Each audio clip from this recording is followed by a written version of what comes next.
Hello, David Fennell here, your financial guide with Life Financial Solutions at www.lifefinancial.solutions. Today, I'm inviting you to a conversation I'll be having with a fine young adult to talk about money matters for youth.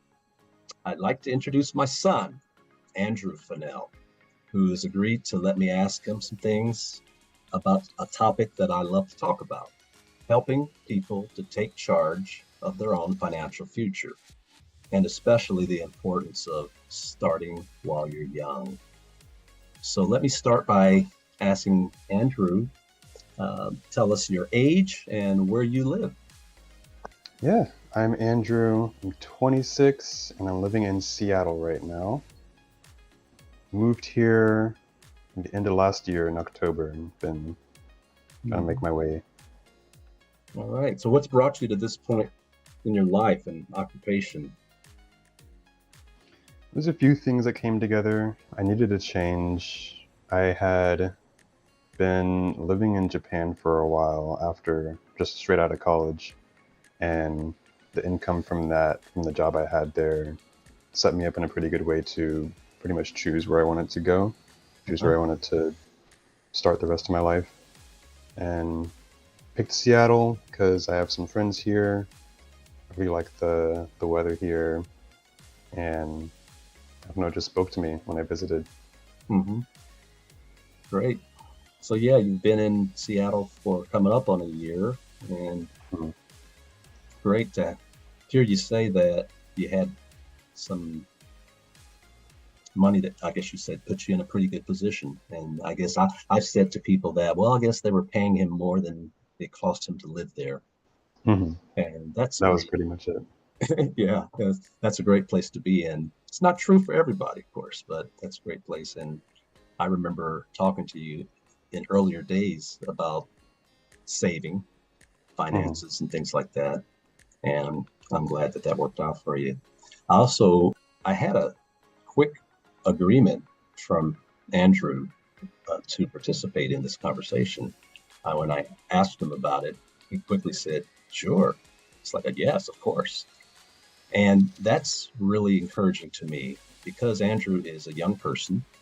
And at this point in his life, he's 26 years old. I have said so many times that I wish that I had known what I know now when I was your age, Andrew. I thought I knew some things, but I didn't know what I know now.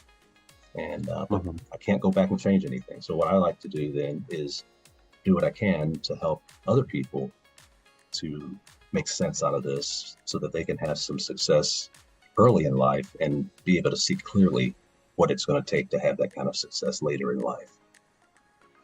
I'll start by just asking you this. I am glad that you agreed to have the conversation, even later in life, but long before now. When I say I wish I'd made better financial decisions and choices, it Mhm. wasn't all about just knowing more.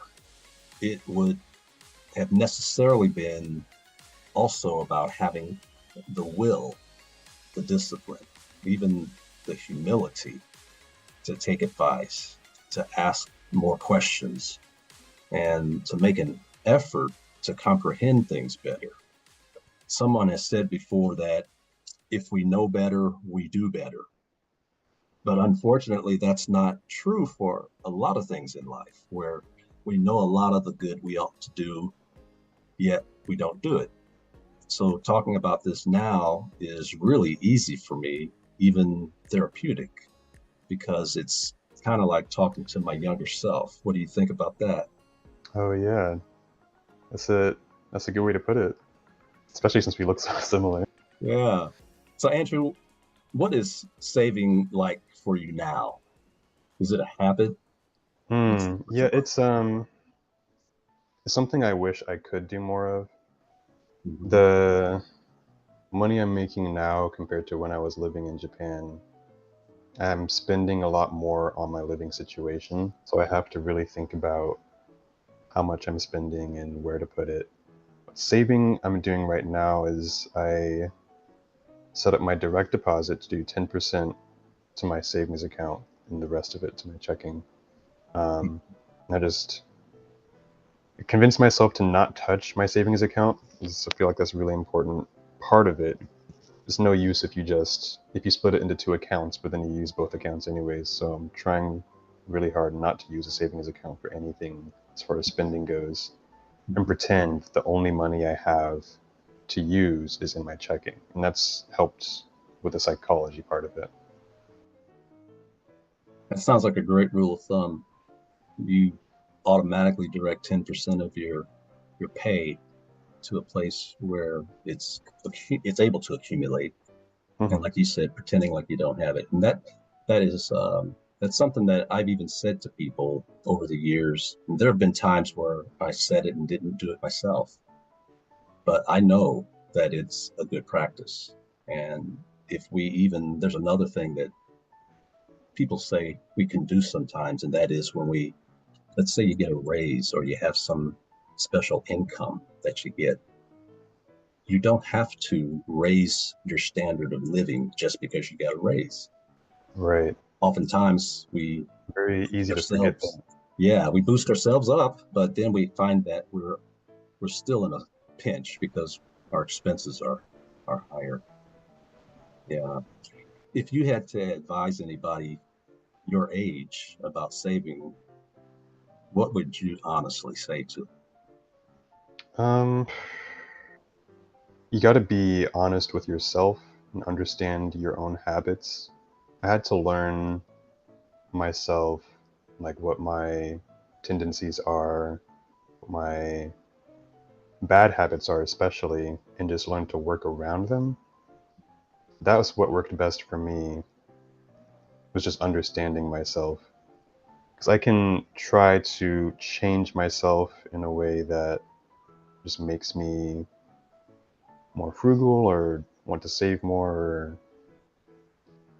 be smarter about everything on a across the board basis, but baby steps are better, and understanding how I spend money, when I spend money,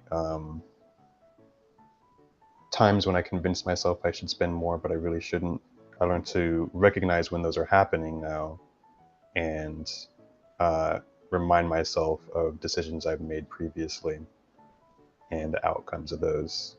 So advice to someone my age is to really think about building a foundation for money that you can use for the unknowns that will come up in life, because there Hmm. will be a lot of those, and I've had a few of those.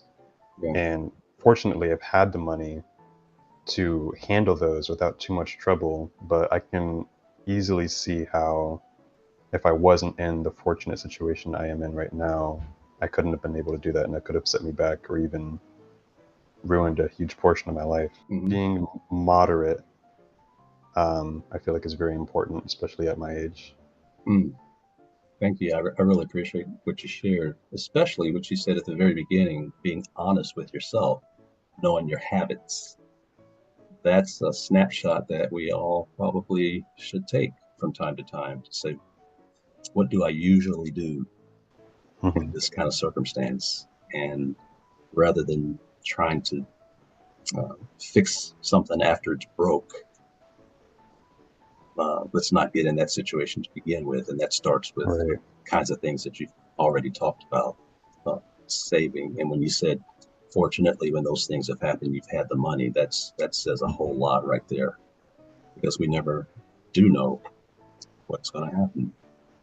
Hmm. Let me ask you this, Andrew. Do you believe that anyone can save and should save? Yeah, I mean, there's different degrees for everyone. Um, Circumstances will differ greatly, but I feel like there's always a way, no matter what situation you're in, to manage it a little bit. Hmm. Um, Even in very unfortunate circumstances, there are ways to reduce the impact of a lot of the things that are affecting you, even if you're in a negative situation, you can reduce the impact of that. I'm kind of at the same place you are. I understand because of having been there myself at times in life where you're so pinched that how can I save, we say to ourselves, if I can't even take care of the things I need to take care of. And it sounds like that again goes back to earlier habits where you have some kind of a cushion, but realizing that even if I could save $2 is better than nothing. Hmm. Yeah. And we can make those kinds of decisions. And again, like you said, examine our habits because we might have a habit of certain type of spending on things that we enjoy that if we really thought about it, we could do without for a while just to put something away. Hmm. Or just to make it through a period. Yes, right. Or just to make it through a period. Yeah. And just as I talk with Andrew about these things, what I'm partially doing here is gathering topics for future videos that I want to make. So these are not all the questions and these are not all the answers, but I hope that as you listen and watch this, that you'll get some good ideas, especially because this one is particularly about being frugal, being wise, being a saver, thinking ahead when you're young. Yeah. And the hardest thing that I have seen about that is people not being able to envision the future. It's hard to think 20 years ahead, 30 years ahead, 40 years ahead. Very much so, yeah. Yeah. Andrew, how about budgeting? Is that a big deal for you or? Budgeting, that's something I really struggle with. Mhm, For me, for the way my mind works, it's really hard to put all the small pieces together. mhm, All these little expenses that I go through every day, they add up. And if I don't write them down or just have somewhere where I can take a look at them in a summary format, then it just, for lack of a better term, goes through in one ear out the other as far as how I'm able to pay attention to it and remember it. For budgeting, that's something I want to get better at and form easy to adapt habits that'll make budgeting easier. So we know that we should budget, and there are resources that say do this and do that and make a spreadsheet, but a lot of those are going to be big steps for some people, especially with if you don't have a lot of experience or if you still have some core habits that you need to get over, but you need something in the meantime to get started at least. A lot of these steps are going to be easy for some people and hard for some other people. mhm. So yeah, budgeting, it's something I know should be a big deal for me, and I want to become better at it where I'm at. If we do that, not just because we think or hear or believe that we should, but because it actually has a purpose for us, it can make a difference. One of the things that I provide on the Life Financial Solutions website is a form, a budgeting form. It's not one that is fully functional, but it's a good sample of what a budget would look like. And when I talk with people about it, one of the things I often say is if you can take the time, it doesn't have to be all at once, but at least try to capture and write down all the categories of things where you spend money. After a while, you've actually got them all. If you put them in certain categories where you kind of know what things are, and then it's a simple math equation of money in minus money out needs to be a positive number. Mhm. But like you said, Andrew, that's not easy for everybody. And there's a lot to actually think about in that process. Yeah. When you hear financial literacy, what does that bring to mind for you at the place you are in life? It's a pretty broad term to me. Uh, at a base level, or at the easiest to understand level, it's things like knowing all the fundamentals. What is a savings account? How do I pay taxes in my country? Or even things like certain pitfalls to avoid, certain Like payday loans can be a trap for a lot of people, especially if they really need it and they're hoping it will get them through something, but it just puts them further behind. Things like knowing to recognize when a deal sounds too good to be true. Stuff like that is what I think about at first, but I know there's a lot more to it. Okay. And there is, and it depends. You're right. You're right by saying that, yeah, there are some basics to it. I kind of look at it as different times in life. We need to know different fundamentals, and the financial literacy that we need to have in this time of life that you're in involves and includes that thinking about how should I be spending money now, and what impact will that have, or what should I be doing in planning ahead for later. And Mm-hmm. there's some general rules and guidelines and principles about that that we can talk about at another time. If I ask you a general question, such as in regard to financial matters, what kinds of things are more clear? Which kinds of things are less clear? Are there things you feel like you need to know but don't know enough about yet? Is that a is that a big question, or are there some things that come to mind immediately? I feel like one of the intermediate steps in the path to financial literacy is anything relating to interest and the math that comes with it. Because Mm, understanding money in, money out is pretty easy um, in the grand scheme of things once you get the hang of it, or understanding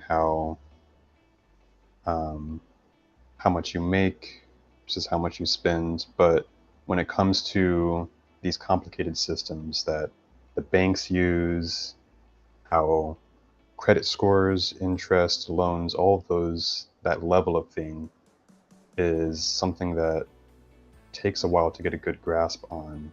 mm, And a lot of people may not ever really comprehend, me included. There's still a lot of things at that intermediate level that I don't quite understand. Um,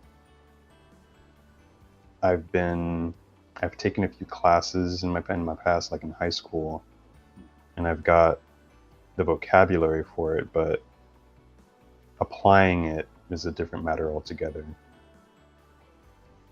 those are the really kind of important things. Especially, it kind of goes back to what you want to learn in the early phase of life, with regard to how interest is calculated. It's great when you can figure out how interest is calculated when you're the one earning it, but when you're the one paying interest, it seems like, oh boy, there's some stuff here that I wish I could get a better handle on. So Hmm. that can hurt. Yeah, we'll cover that in one of my sessions.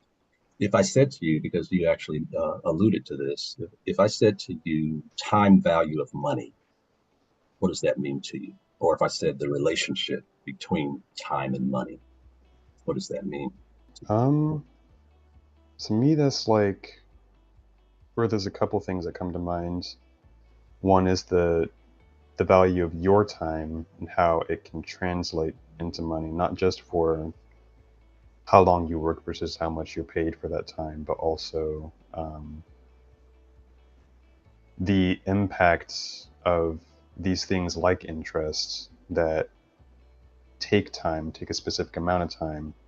The more time you have, and the more amount of that time you're able to utilize, the better it can be for you.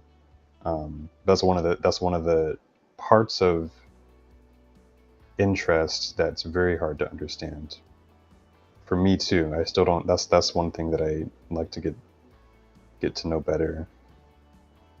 Something that I was introduced to, but I need to master it. I feel like, especially at my age. Okay, all right. You've said something there that is really, I'll call it a mystery for some people, but really it is a stumbling block for a lot of people. Let me give you an example. When I say to somebody thinking about the future that, people in your family tend to live into their mid to late 80s or 90s or something like that, and when you retire at the age of, say, 65. Let's say you have a 20-year or a 25-year retirement. Let's just Mhm. use 25. Let's say 25. Okay. And if I said to you, or if I asked the question, is $1 million a lot of money? Now I get the answer sometimes. It depends. I get the answer sometimes, no. And often I'll get the answer, yeah. I've heard people say, oh, I've got a great retirement savings. And they will mention an amount that's a few $100,000. And so there's the tendency to either have it kind of out of sight, out of mind. I'm just going to kind of live on the money and see what happens. Of course, that leads to one of the greatest fears that older people have, which is they live long enough that they run out of money. They have more years than dollars. That is Right. a great fear when you're not able to go back to work. And the thing that they then resort to, if they don't just kind of think about it as a magical thing that, things will just take care of themselves, they might resort to, well, let's just take the numbers and divide one by the other. Let's take $1 million and divide it by 25 years. Well, $1 million divided by 25 years is $40,000 a year. And you might say to somebody, well, can you live on that much now? Some will say yes, many will say no. And then you have to say, well, think about this. If you retired today and your retirement lasted 25 years, let's do this exercise. Look Hmm. back 25 years and think about how much things cost then. You remember? And then you move to where Right. you are now and you say, 25 years from now, there will be a similar difference. And so that $40,000 a year, that might sound like it's okay today, or to use a little boost or whatever, you're going to need a lot more because of the impact of the time value of money. And this is all about the way that interest works and the way that, in particular, inflation works. And that is Right. actually a topic that I love talking about because I understand the math and I'm able to show the math. I want to do a video at some point in time, maybe even an animated one that makes some inroads into that topic for better understanding. Because if we understood that better, we would undoubtedly understand a lot of how the financial world works a lot better and do better planning for ourselves. Hmm. So that one there's a big deal. It applies to everything about our savings and the time that money works at a certain rate of earnings and interest. It's not magic, but it is math, and it's not just simple math. There's some understanding that has to go with it. Well, going Yeah. back again to talking about other people your age, is that relationship between time and money something that people talk about, or that you think they understand well enough for it to have value, or does that seem like kind of a out of sight, out of mind, or a mystery? Mm. At my age, it's very, very rare conversation. I've only ever come across people talking about it when they're usually older people who have been through it and wish they had done better or had planned better, trying to give me advice. And people, my friends that are my age and my family members that are my age, it never comes up. I Mm-hmm. I think it is something that should be valued a lot more.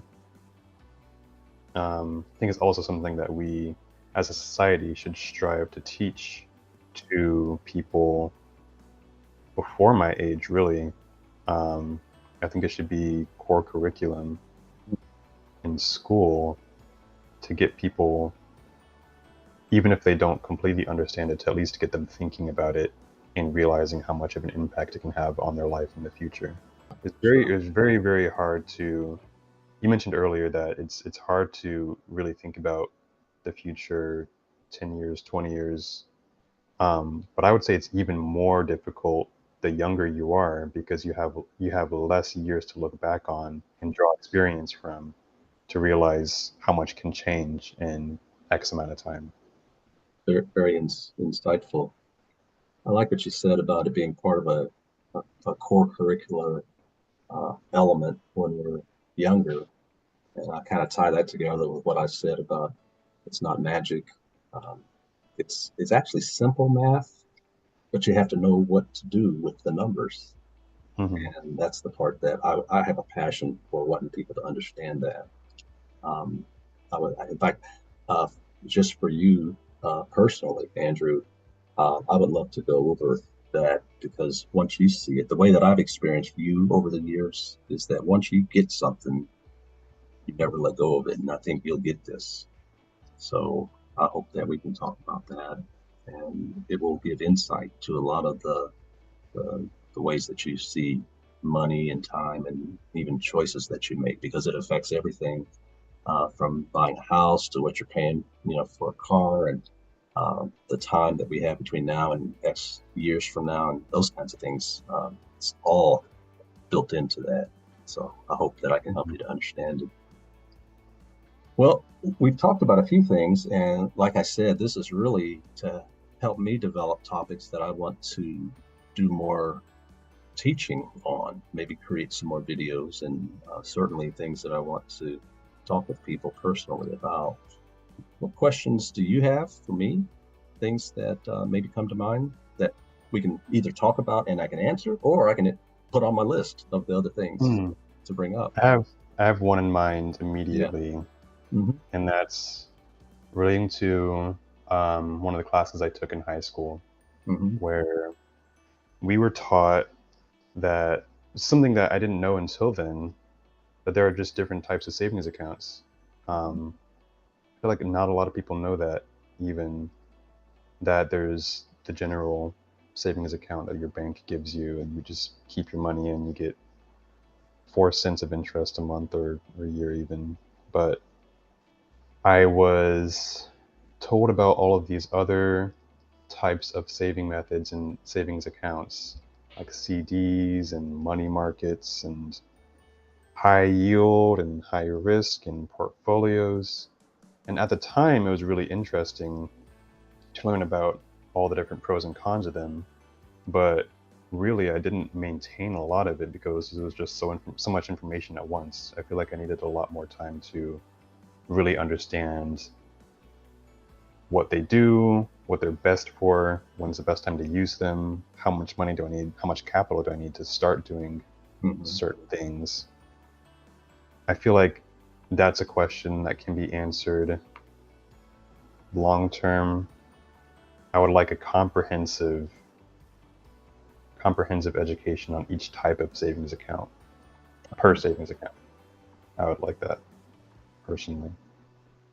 That is an interesting topic, and in fact, it gives me a chance to say that when you consider banks, stock brokerages, investment companies, etc., the industry refers to those things that people can participate in as financial products.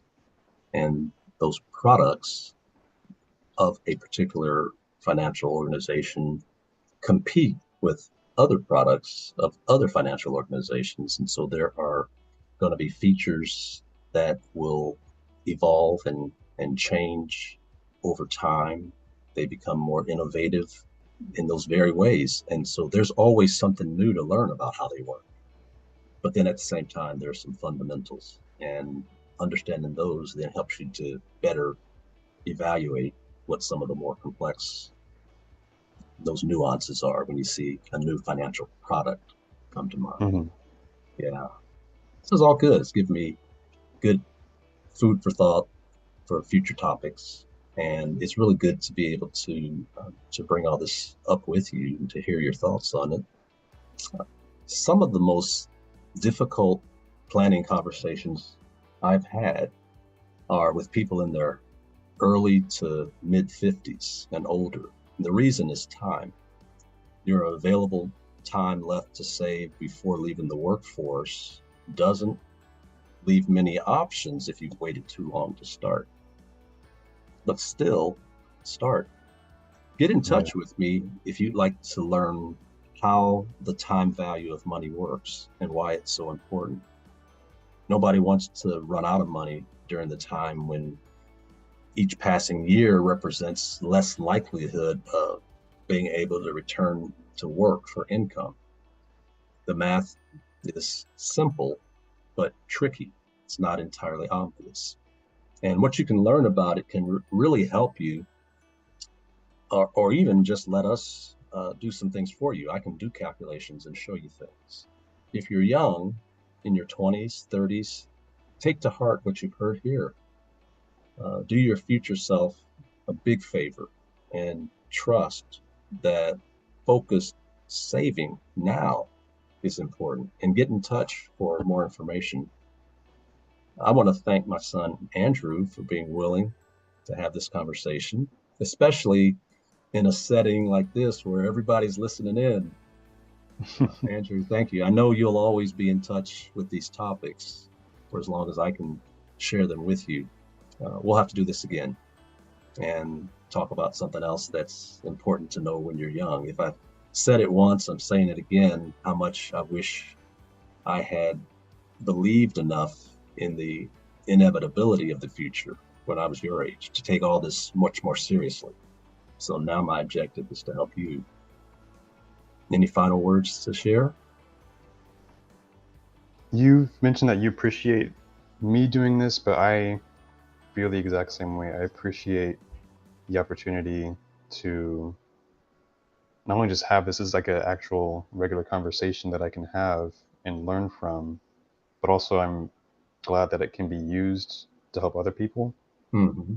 I know a lot of people my age.